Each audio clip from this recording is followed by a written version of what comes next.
কাঁঠালের বিচি দিয়ে তো তোমরা ইদানিং অনেক ধরনের রেসিপি তৈরি করছো। আজকে আমি তোমাদের সাথে তেমনই একটি ইউনিক রেসিপি শেয়ার করতে যাচ্ছি।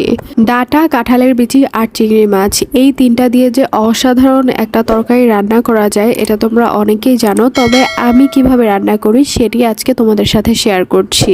প্রথমেই দেখতেই পেলে আমি এখানে কড়াইতে সরিষার তেল গরম করে নিয়েছিলাম। সেখানে আমি চিংড়ি মাছে বেশ কিছুটা মশলা অর্থাৎ শুকনো মরিচ আর লবণ দিয়ে দিয়েছিলাম। সেটা দিয়ে চিংড়িগুলো ছেড়ে দিয়েছিলাম এবং ভেজে নিচ্ছিলাম। সাধারণত চিংড়ি দিয়ে যে কোনো রেসিপি করলে সেটা অনেক বেশি সুস্বাদু হয়।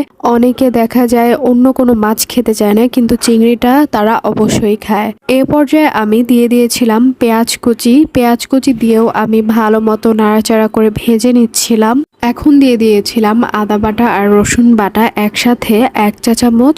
আদা বাটা রসুন বাটা দিয়েও বেশ কিছুক্ষণ নেড়েচেড়ে নিলাম। তারপরে দিয়ে দিয়েছিলাম গুঁড়ো মশলা দেওয়ার আগে আমি পানিও দিয়ে দিয়েছিলাম যেন লেগে না যায়, পুড়ে না যায়। সো গুঁড়ো মশলার মধ্যে ছিল হচ্ছে শুকনো মরিচ গুঁড়ো, হলুদ গুঁড়ো, ধনিয়ার গুঁড়ো আর সেই সাথে আরও ছিল জিরা গুঁড়ো। এগুলো সব একসাথে দিয়ে আমি আবারও নেড়েচেড়ে নিচ্ছিলাম। তারপর মাঝখানে স্বাদ মতো বেশ কিছুটা লবণও অ্যাড করে নিয়েছিলাম। লবণটা বেসিক্যালি আমি দিয়ে দিয়েছিলাম কাঁঠালের বিচি দেওয়ার পরে। তোমরা সামনে দেখতে পাবে।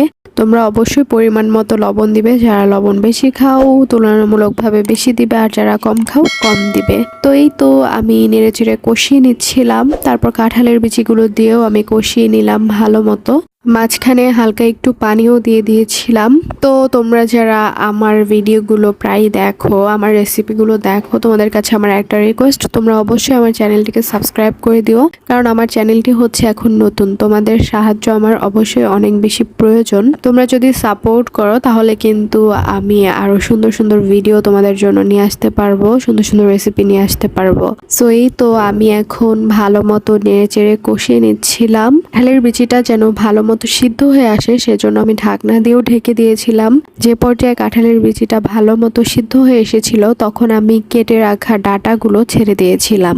ডাঁটা সবজিটা কিন্তু আমাদের স্বাস্থ্যের জন্য অনেক অনেক বেশি উপকারী। অনেক সময় আমাদের বাসায় অনেকেই সবজি খেতে চায় না, ওদেরকে যদি তুমি কাঁঠালের বিচি অথবা চিংড়ি মাছ দিয়ে একটা রান্না করে দাও ওরা কিন্তু অবশ্যই খাবে। এটা একটা প্রিমিয়াম রান্না বলা যায়, কারণ কাঁঠালের বিচি আর চিংড়ি এমন কোনো মানুষ নেই যে পছন্দ করে না, আর তার মধ্যে হালকা একটু সবজি অ্যাড করলে কিন্তু খারাপ হয় না। সো এই তো আমি দিয়ে দিয়েছিলাম এখানে ডাঁটা কুচি কুচি করে কেটে রাখাগুলো। তারপর মশলা দিয়ে সব একসাথে ভালো মতো, মানে যেগুলো কাঁঠালের বিচি আর ছিল চিংড়ি ছিল সেগুলো দিয়ে একসাথে ভালো মতো মিক্স করে নেড়ে চেড়ে নিচ্ছিলাম। তারপর আমি আবারও পানি দিয়ে ঢেকে দিয়েছিলাম এবং তরকারি যতক্ষণ পর্যন্ত হয়ে আসবে সে পর্যন্ত অপেক্ষা করছিলাম। তরকারিটি যখন হয়ে এসেছিল তখনই মূলত আমি এটিকে নামিয়ে পরিবেশন করে নিয়েছিলাম।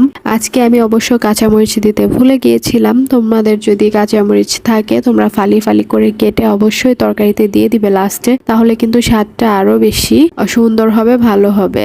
সো এই ছিল আমার আজকের খুব সাধারণভাবে করা একটা রেসিপি। যদিও সাধারণভাবে করা কিন্তু অসাধারণ একটা রেসিপি। তোমরা এটা বাসায় অবশ্যই করবে, সবাই অনেক বেশি পছন্দ করবে।